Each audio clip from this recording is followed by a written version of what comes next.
Hi everyone, classification of elements and periodicity in properties कर रहे थे हम लोग। और इसमें लास्ट लेक्चर में इलेक्ट्रॉन गेन इंथैल्पी को समाप्त किए थे। अब बहुत कन्फ्यूजन होता है लोगों को कि ये जो दो टर्म हैं, इलेक्ट्रॉन गेन इंथैल्पी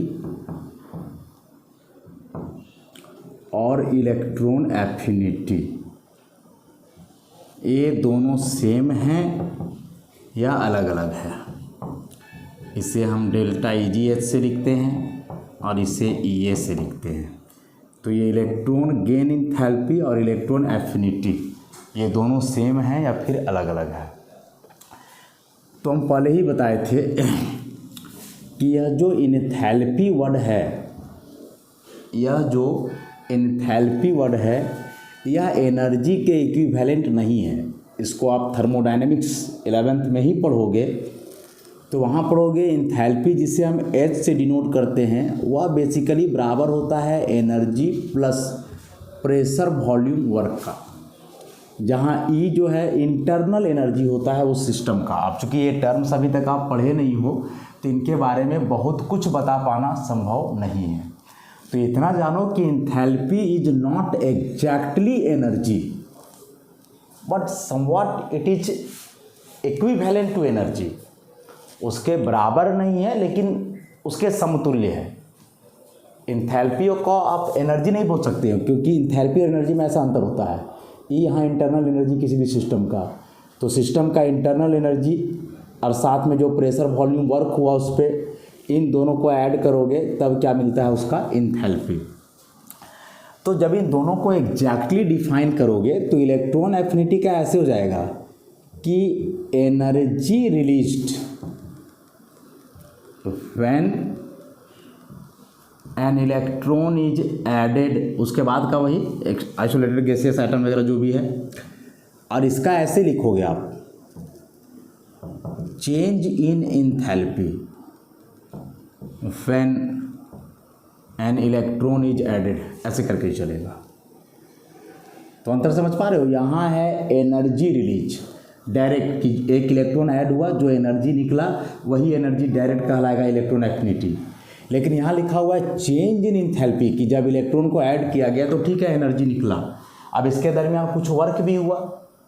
अब उस वर्क को भी यदि उसमें ऐड किया जाए तब जो ओवरऑल चेंज आएगा उसे हम कहेंगे इंथैल्पी चेंज। तो अंतर है, एग्जैक्टली तो सेम नहीं है। साफ पता चल जा रहा है कि इलेक्ट्रॉन एफिनिटी डायरेक्टली एक एनर्जी है जो रिलीज होगा इलेक्ट्रॉन के ऐड होने के बाद, जबकि यह डायरेक्टली एनर्जी नहीं है बल्कि एनर्जी और साथ ही साथ उस प्रोसेस को करने में जो वर्क हुआ उस सबको मिला करके देखोगे तब वो कहलाएगा चेंज इन इंथैल्पी। तो इंथैल्पी और एनर्जी इज समवॉट डिफरेंट, लेकिन बहुत ज़्यादा नहीं। अब एक एटम के लिए जो दोनों चीज़ देखा गया है, इंथैल्पी और एनर्जी, इसके वैल्यू में बहुत ज़्यादा अंतर नहीं आता है।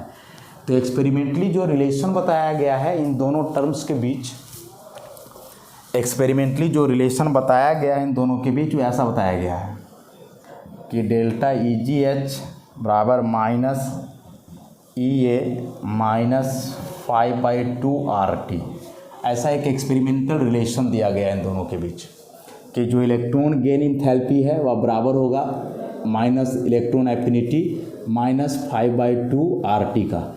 जहाँ ये माइनस साइन लगा हुआ है मतलब इलेक्ट्रॉन एफिनिटी का जब वैल्यू यहाँ पुट करोगे आप तो केवल वैल्यू पुट करना है, साइन को पुट नहीं करना है। साइन लगा हुआ ऑलरेडी। और यहाँ R गैस कांस्टेंट है और T टेम्परेचर है, जिस टेम्परेचर पे वह वर्क आप कर रहे हो। तो जब इन दोनों में कंपैरिजन किया गया तो इसका जो वैल्यू आता है बहुत कम आता है, वेरी लो वैल्यू, मतलब 5/2 है। R का वैल्यू पुट करो, T यदि आप नॉर्मल रूम टेम्परेचर भी लेते हो तो इसका वैल्यू बहुत ज़्यादा नहीं आता है, एकदम बहुत कम आता है। और बहुत कम आता है मतलब नेग्लिजिबल होता है, मतलब कि अब वैल्यू नेग्लिजिबल है, इस वैल्यू को हम लोग हटा सकते हैं।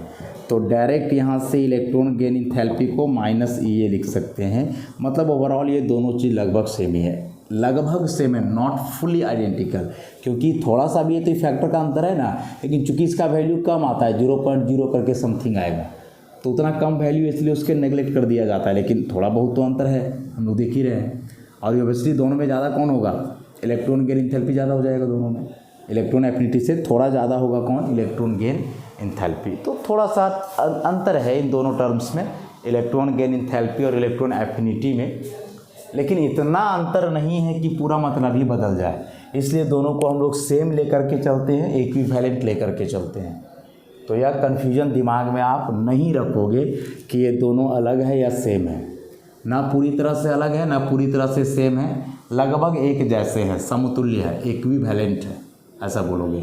और एग्जैक्ट क्या रिलेशन है तो फिर जानना है तो इस फॉर्मूला को जानो, बाकी मतलब तो पूरा समझा ही दिए हम क्या है सो।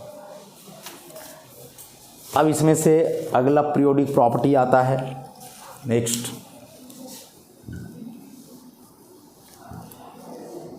इलेक्ट्रॉन एफिनिटी के बाद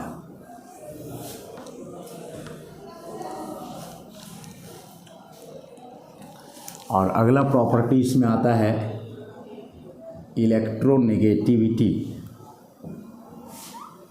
इलेक्ट्रोनेगेटिविटी जिसे हम x से डिनोट करते हैं, जनरली स्मॉल x लिखा जाता है इलेक्ट्रोनेगेटिविटी के लिए। अब इसके पहले जो दो टर्म्स करे हमने, कौन कौन, आयोनाइजेशन एनर्जी और इलेक्ट्रॉन गेन एंथैल्पी, वो दोनों बेसिकली एनर्जी से रिलेटेड थे और वे दोनों जो है एटम का एक आइसोलेटेड प्रॉपर्टी था, डिस्क्रीट प्रॉपर्टी था एक एटम का। लेकिन अब जो यहाँ इलेक्ट्रोनेगेटिविटी के बारे में हम लोग पढ़ेंगे तो यह इलेक्ट्रोनेगेटिविटी बेसिकली एक रिलेटिव प्रॉपर्टी होता है।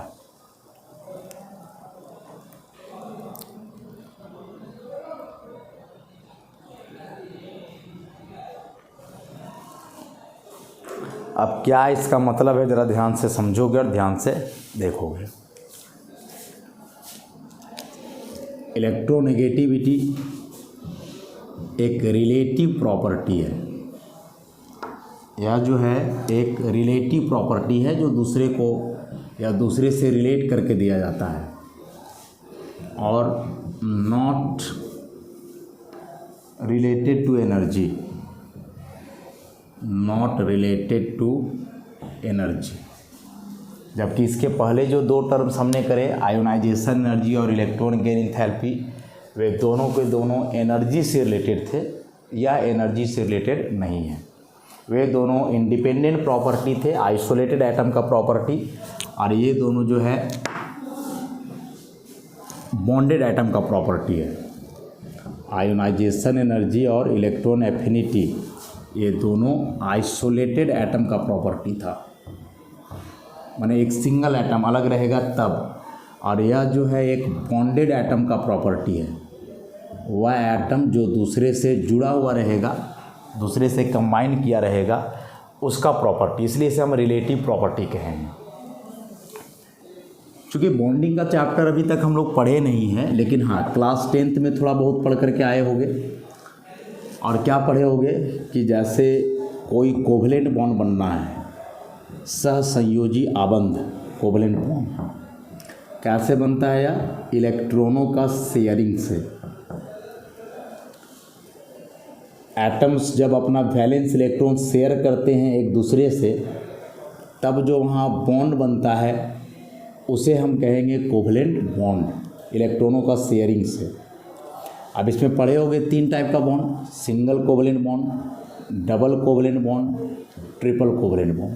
तो बेसिकली ऐसे बनता है कि मान लें ए एक एटम है, एक इलेक्ट्रॉन लगाया, बी एक एटम है, वो भी एक लगाया, ऐसे शेयर हो गए। तो एक इलेक्ट्रॉन लगाया, इसका मतलब हुआ कि यहाँ एक बॉन्ड बनेगा। तो इस बॉन्ड में बताओ कितने इलेक्ट्रॉन्स हुए, 2। सिंपल सी बात है, दोनों एक इलेक्ट्रॉन लगाया था तो बॉन्ड में 2 इलेक्ट्रॉन्स हो गए। उसी प्रकार से मान लो कि ए 2 इलेक्ट्रॉन दिया होगा, बी भी 2, तब ऐसे इलेक्ट्रॉन शेयर हुआ तो यहाँ जो बॉन्ड बनेगा बताओ कैसा बॉन्ड बनेगा, डबल बॉन्ड, जिसमें ऐसे करके 4 इलेक्ट्रॉन्स होंगे, 2-2 करके। उसी प्रकार से मान लो कि ए के 3 इलेक्ट्रॉन्स, बी के भी 3 इलेक्ट्रॉन्स, और अब जा कर के ऐसे शेयरिंग हुआ तो फिर यहाँ ऐसे ट्रिपल बॉन्ड, और सब में 2-2 इलेक्ट्रॉन है। तो एक बॉन्ड में 2 इलेक्ट्रॉन्स, चूँकि एक बॉन्ड 2 एटम के बीच बनता है तो वे दोनों एटम्स मिल करके जो है अपना अपना इलेक्ट्रॉन लगाते हैं, और उस केस में एक बॉन्ड में हमेशा कितना इलेक्ट्रॉन रहेगा, 2 रहेगा। अब यदि ये दोनों एटम सेम हैं, आइडेंटिकल है, तो बात कुछ और होगा, और यदि यह दोनों एटम अलग अलग है तो बात फिर कुछ और ही होगा। क्या होगा उसी को समझना है। जैसे मान लो कि हाइड्रोजन के दो एटम्स हैं।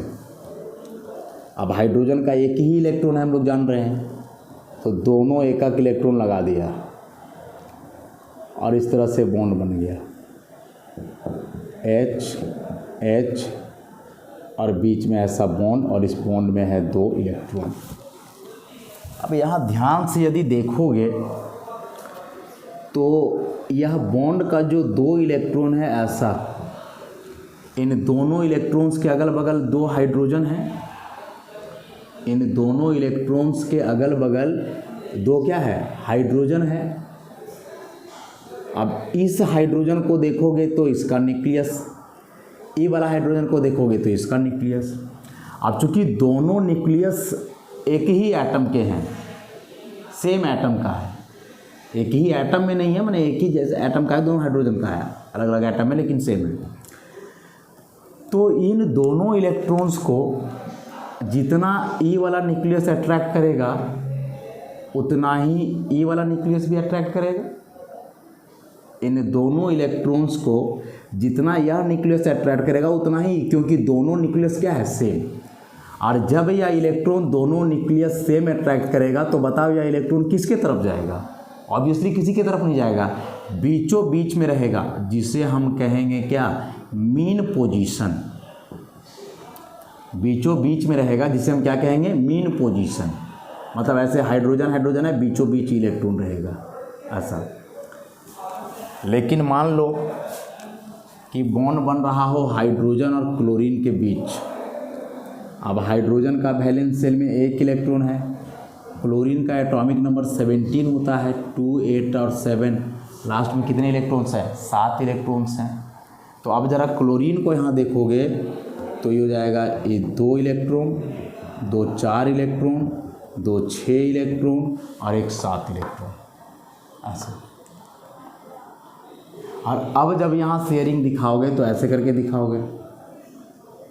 तो एक्चुअली बॉन्ड जो यहाँ भी बन रहा है H और Cl के बीच, तो इसमें भी 2 इलेक्ट्रॉन है, एक हाइड्रोजन एक क्लोरीन।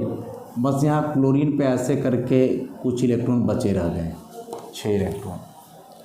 तो अब जब यहाँ इन 2 इलेक्ट्रॉन्स को आप लेकर के चलोगे तो क्या ये दोनों इलेक्ट्रॉन अब सेम न्यूक्लियस के बीच है, नहीं है। अब एक न्यूक्लियस क्लोरीन का आ गया और एक न्यूक्लियस किसका आ गया है, हाइड्रोजन का आ गया है। तो इस केस में जिसका न्यूक्लियस ज़्यादा पावरफुल होगा, ज़्यादा पावरफुल होने का मतलब कि जिससे ज़्यादा न्यूक्लियर चार्ज रिलीज होगा, वह इन इलेक्ट्रॉनों को अपनी ओर अधिक अट्रैक्ट करेगा, वह इन इलेक्ट्रॉनों को अपनी ओर क्या करेगा, अधिक अट्रैक्ट करेगा। तो उस हिसाब से क्लोरीन जो है वो क्या करेगा, इन दोनों इलेक्ट्रॉन को अपनी ओर ज़्यादा अट्रैक्ट करेगा और हाइड्रोजन कम कर पाएगा। अब चूँकि यह दोनों इलेक्ट्रॉन में एक क्लोरीन का है एक हाइड्रोजन का है, लेकिन अभी दोनों को अट्रैक्ट करेगा क्लोरीन, माने हाइड्रोजन वाला इलेक्ट्रॉन को भी क्लोरीन ही अट्रैक्ट करेगा, क्योंकि इसका न्यूक्लियस ज़्यादा पावरफुल है। तो इस केस में क्या यह इलेक्ट्रॉन बीचों बीच रहेगा, नहीं रहेगा। अभी हो जाएगा HCl और यह दोनों इलेक्ट्रॉन Cl की तरफ चला जाएगा ऐसे। मतलब Cl यहाँ अपना एक ही इलेक्ट्रॉन था, लेकिन ये खींच लिया हाइड्रोजन का भी इलेक्ट्रॉन। अब हाइड्रोजन का भी यह इलेक्ट्रॉन खींच लिया, तो ऐसा करने से क्या होगा कि क्लोरीन के रीजन में इलेक्ट्रॉन बढ़ जाएगा। अब इलेक्ट्रॉन बढ़ जाने से कैसा चार्ज आता है, माइनस, तो इस पर आ जाएगा पार्शियल माइनस, डेल माइनस। इस साइन को हम लोग डेल पढ़ते हैं माइनस, और इसे हम डेल प्लस। अभी डेल का क्या मतलब है, जैसे एक माइनस और एक प्लस का वैल्यू जानते हो कि एक नेगेटिव और एक पॉजिटिव चार्ज है, मतलब इसे हम कहते हैं एक यूनिट चार्ज। तो इसका वैल्यू होता है 1.602 इंटू 10⁻⁻19 कूलम, जो इलेक्ट्रॉनिक चार्ज है। लेकिन वही यदि आप दे दिए डेल प्लस और डेल माइनस, तो इसका मतलब हुआ कि यह जो चार्ज है वो लेस देन होगा 1.602 इंटू 10⁻⁹। कितना कम होगा ये हम लोग नहीं बता सकते, लेकिन बस उससे कम होगा। इसे हम पढ़ते हैं डेल, जिसका मतलब होता है पार्शियल। और पार्शियल का मतलब हुआ नॉट फुल, पूरा नहीं, अधूरा, पार्शियल। पूरा चार्ज तब आता जब यह क्लोरीन इसके इलेक्ट्रॉन को लेकर के यहाँ से चला जाता, लेकिन यहाँ इसके इलेक्ट्रॉन को लिया नहीं है, बल्कि क्या किया है कि खींच करके अपने तरफ केवल किया है। तो इसके रीजन में इलेक्ट्रॉन बढ़ेगा या पूरा इलेक्ट्रॉन उसमें चला नहीं जाएगा। तो जब ऐसा हो कि कोई दो अलग अलग एटम के बीच कोवलेंट बॉन्ड बने, तो उस केस में जिसका न्यूक्लियस ज़्यादा पावरफुल होता है वह बॉन्ड वाले दोनों इलेक्ट्रॉन, तो जो बॉन्ड वाले दो इलेक्ट्रॉन हैं इसे हम कहेंगे बॉन्ड पेयर, या फिर इसे हम कहेंगे शेयर्ड पेयर। पेयर का मतलब जोड़ा, तो दो इलेक्ट्रॉन है इसलिए पेयर। तो कौन इलेक्ट्रॉन का जोड़ा? जो बॉन्ड बना रहा है। या कैसा इलेक्ट्रॉन का जोड़ा? जो शेयर किया है इलेक्ट्रॉन का, उसे हम कहेंगे शेयर्ड पेयर। शेयर किया इलेक्ट्रॉन का मतलब जो शेयरिंग में भाग लिया है वह इलेक्ट्रॉन पेयर। वैसे इलेक्ट्रॉन का जोड़ा जो बॉन्ड में भाग लिया हो या फिर शेयरिंग में भाग लिया हो, तो उसे ही कहेंगे बॉन्ड पेयर या फिर शेयर्ड पेयर। ऐसा। तो वही हम बताएं कि जिसका न्यूक्लियस पावरफुल है वो क्या करेगा कि बॉन्ड वाले दोनों इलेक्ट्रॉन माने बॉन्ड पेयर के इलेक्ट्रॉन को अपनी ओर खींच लेगा। तो वैसा करने से जो इलेक्ट्रॉन को खींचा उसके तरफ थोड़ा माइनस आ जाएगा, तो पार्शियल नेगेटिव, और इस पर जितना माइनस आएगा बगल वाले पे उतना ही प्लस आएगा। Same amount of charge introduce but opposite nature, कि एक पे माइनस होगा तो दूसरे पे क्या होगा? प्लस होगा। लेकिन दोनों का नेचर क्या होना है, मतलब कि वैल्यू क्या होना है? सेम, नेचर अपोजिट होगा, कि जो इलेक्ट्रॉन लिया उस पर माइनस और जिसके तरफ कम हो गया उस पर प्लस। तो यह जो यहाँ एबिलिटी देख रहे हो क्लोरीन का, बॉन्ड वाले दोनों इलेक्ट्रॉन को अपनी ओर खींचना, इस एबिलिटी को ही हम कहते हैं इलेक्ट्रोनेगेटिविटी। तो the ability of a bonded atom to attract shared pair electron towards itself is called electronegativity. कि किसी भी बॉन्डेड एटम का वह क्षमता, वह एबिलिटी, वह प्रवृत्ति जो क्या करता हो, बॉन्ड पेयर के इलेक्ट्रॉन को अपनी ओर खींचता हो, तो इसी एबिलिटी को हम लोग कहते हैं इलेक्ट्रोनेगेटिविटी। देखो ये रिलेटिव टेंडेंसी है। रिलेटिव मतलब इसमें हम बताए कि हाइड्रोजन के तुलना में क्लोरीन का न्यूक्लियस ज़्यादा पावरफुल है, इसलिए वो क्या करेगा कि इलेक्ट्रॉन पेयर जो है, मतलब बॉन्ड पेयर या शेयर्ड पेयर, उसको अपनी ओर अट्रैक्ट करेगा, उसे ही अपनी ओर क्या करेगा? खींच लेगा। ऐसा। तो इस एबिलिटी को हम लोग इलेक्ट्रोनेगेटिविटी। अब इसी को एक एग्जाम्पल से आप समझो। बोलोगे सर ऐसा कैसे हो जाएगा? इसी को एग्जाम्पल से आप समझो। एग्जाम्पल से क्या समझो, देखना ध्यान से। जैसे मान लो कि दो लोग हैं, ए और बी, दोनों मिलके पार्टनर पे कोई बिजनेस शुरू किए। हाँ, क्या किए? बिजनेस शुरू किए। और मान लो शुरुआत में ए भी लगाया 5 लाख, बी भी लगाया 5 लाख। दोनों का इक्वल पार्टिसिपेशन है। इसका मतलब क्या हुआ कि जब ये दोनों का बिजनेस होगा तो बिजनेस पे जितना हक रहेगा ए का, उतना ही हक रहेगा किसका? बी का। बराबर हक रहेगा दोनों का। लेकिन जो 5-5 लाख लगाया है ना, ये दोनों का इंटरनल कंडीशन में अंतर है। और इंटरनल कंडीशन में क्या अंतर है उसे देखो। ए का कुछ ऐसा स्थिति है कि यही 5 लाख रुपया कहीं से व्यवस्था करके लगाया है। कहीं से व्यवस्था करके मतलब ज़मीन बेच दिया होगा, कहीं से लोन लिया होगा तब। और बी ऐसा नहीं है, बी बहुत पावरफुल आदमी है, इसके लिए 5-10 लाख कोई बड़ा बात नहीं है। ऐसे तो अभी तो हक बराबर है, लेकिन इंटरनली देखो तो B is stronger than A, B is more powerful than A. हकीकत यही है। अब क्या होगा? बिजनेस है तो ऐसा तो कोई ज़रूरी नहीं है कि प्रॉफिट ही होगा, लॉस भी हो सकता है। अब मान लो पता चले कि अगला मंथ जो है 1 लाख का लॉस हुआ, तो 1 लाख का लॉस हुआ, इसका मतलब कि फिर अब 50,000 ए और 50,000 बी मिल करके लगाए, भरपाई करे। अब तुम बताओ हमको कि बी को कोई दिक्कत होगा क्या 1 लाख देने में, मतलब 50,000 देने में? कोई दिक्कत नहीं। क्या कि बोले तो कि बहुत पावरफुल आदमी है, इसके लिए 5 लाख कुछ नहीं था, तो 50,000 क्या होगा? कुछ नहीं। लेकिन ए को दिक्कत होगा क्योंकि यह इंटरनली कमज़ोर आदमी है, यही 5 लाख कहीं से व्यवस्था करके लोन वोन ले करके लगाया था। अब फिर 50,000 का लॉस है तो दिक्कत होगा। तो अब ये मान के चलो कि इस बार कहीं से हिम्मत किया, 50,000 लगा दिया, ठीक। फिर पता चले 2-4 महीना के बाद और लॉस में जा रहा है। अब इस बार लॉस हो गया 2 लाख का। अब 2 लाख का लॉस हो गया तो चलो 1 लाख देना है तो बी फिर 1 लाख दे देगा, कोई दिक्कत नहीं है, इसके पास पैसा का कमी नहीं है, इंटरनली बहुत मजबूत आदमी है, पावरफुल है। लेकिन ए अब फंसेगा बुरी तरह से, क्योंकि इसका स्थिति शुरू में ही ख़राब था, कोई तरह से मैनेज किया वहाँ 50,000, अब फिर से 1 लाख देना है तो इसके लिए कितना वर्स्ट सिचुएशन होगा, यू कैन इमेजिन। अब यहाँ क्या होगा बताओ, ऐसे सिचुएशन में प्रैक्टिकली सोचो तो होगा क्या, बी बोलेगा कि ठीक है तुम्हारे हिस्से का भी 1 लाख हम दे देते हैं, लेकिन पहले से ही बिजनेस में जो हिस्सा 50-50% का था अब हिस्सा हो जाएगा 40-60 का, ऐसे ठीक बढ़ गया क्योंकि इसका पैसा वही लगाया था।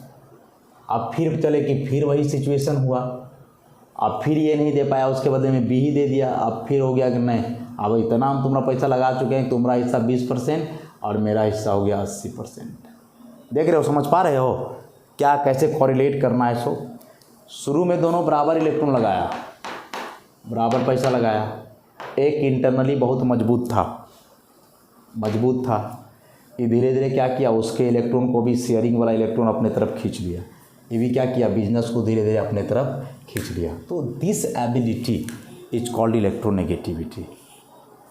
इसी एबिलिटी को हम क्या कहते हैं, इलेक्ट्रोनेगेटिविटी कहते हैं, जो रिलेटिव टेंडेंसी है। मतलब यहाँ हम लोग को पता चल रहा है कि ए से ज़्यादा पावरफुल बी था इसलिए वैसा हुआ। अब मान के चलो कि बी जो है या ए ऐसे आपस में बिजनेस नहीं करते तो ऐसे नहीं था कि बी डायरेक्ट ए का मार करके पैसा उसका छीन लेता, यहाँ भी वही हुआ है कि बी उसका पैसा ही छीना है, लेकिन एक तरीके से बॉन्डेड था तो धीरे धीरे करके खींचते गया। वही चीज़ यहाँ है, सेम बात कि जब कोई बॉन्डेड एटम बॉन्ड पेयर के इलेक्ट्रॉन को अपनी ओर खींचे तो इसे ही हम क्या कहते हैं, इलेक्ट्रोनेगेटिविटी। इसे ही हम इलेक्ट्रोनेगेटिविटी के नाम से जानते हैं।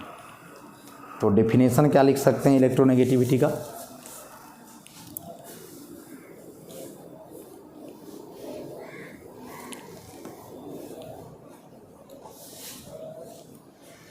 the property of a bonded atom to attract shared pair electrons towards itself, या फिर दूसरा तरीका ऐसे कह सकते हैं,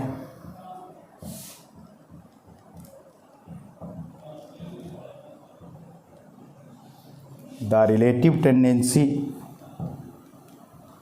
of a covalently bonded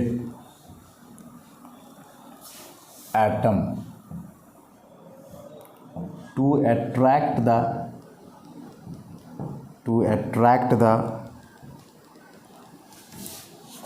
shared electron pair towards itself is called its electronegativity, जिसे हम X से दिखाते हैं।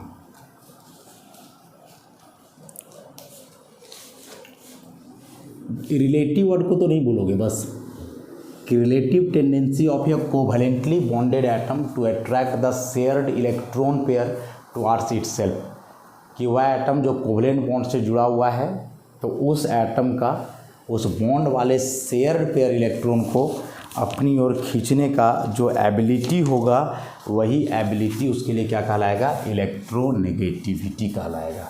और इसे ही हम किस नाम से जानेंगे, इलेक्ट्रोनेगेटिविटी के नाम से जानेंगे। तो अभी जो एग्जांपल हम लोग दिए थे HCl का, उसमें ज़्यादा इलेक्ट्रोनेगेटिव कौन हो जाएगा, क्लोरीन हो जाएगा, क्योंकि वही जो है इलेक्ट्रॉन विड्रॉ किया था किसका, हाइड्रोजन का। और जब भी ऐसे कोई मोर इलेक्ट्रोनेगेटिव एटम इलेक्ट्रॉन को विड्रॉ करता है तो हमेशा उस एटम पे आएगा पार्शियल नेगेटिव और दूसरे एटम पे पार्शियल पॉजिटिव। मतलब एक मोर इलेक्ट्रोनेगेटिव एटम पे जितना माइनस आया, एक लेस इलेक्ट्रोनेगेटिव एटम पे उतना ही क्या आएगा, प्लस आएगा। अब जैसे इसके पहले आयोनाइजेशन या फिर आयोनाइजेशन एनर्जी और इलेक्ट्रॉन गेन एंथैल्पी जो हम लोग पढ़े थे, तो उसको समझने के लिए कई फैक्टर्स देखा था हमने, और साथ ही साथ उसके लिए एनर्जी का वैल्यू होता था। क्योंकि वो दोनों एनर्जी से रिलेटेड थे तो एनर्जी के लिए कुछ ना कुछ वैल्यू था जिसके आधार पे एक्सप्लेनेशन दे रहे थे हम लोग। अब यहाँ एनर्जी जैसा कोई बात तो है नहीं, बस एक रिलेटिव टेंडेंसी है। तो मैंने किस आधार पे, कैसे हम जानेंगे कि कौन एटम ज़्यादा इलेक्ट्रोनेगेटिव होगा या ज़्यादा इलेक्ट्रोनेगेटिव होगा तो कितना होगा, उसके लिए कुछ डिफाइंड वैल्यूज होने चाहिए। तो वही वैल्यू वगैरह जो है हम लोग देखेंगे आगे। अलग अलग स्केल पे इलेक्ट्रोनेगेटिविटी को अलग अलग तरीके से डिफाइन किया गया है, और वैसे एलिमेंट का इलेक्ट्रोनेगेटिविटी लिखोगे तो थोड़ा बहुत डिफ़र करेगा। तो वे कौन कौन से स्केल हैं जो इलेक्ट्रोनेगेटिविटी को डिफाइन करते हैं, उसे ही हम लोग करेंगे। लेकिन नेक्स्ट लेक्चर से आज के लिए इतना ही, धन्यवाद।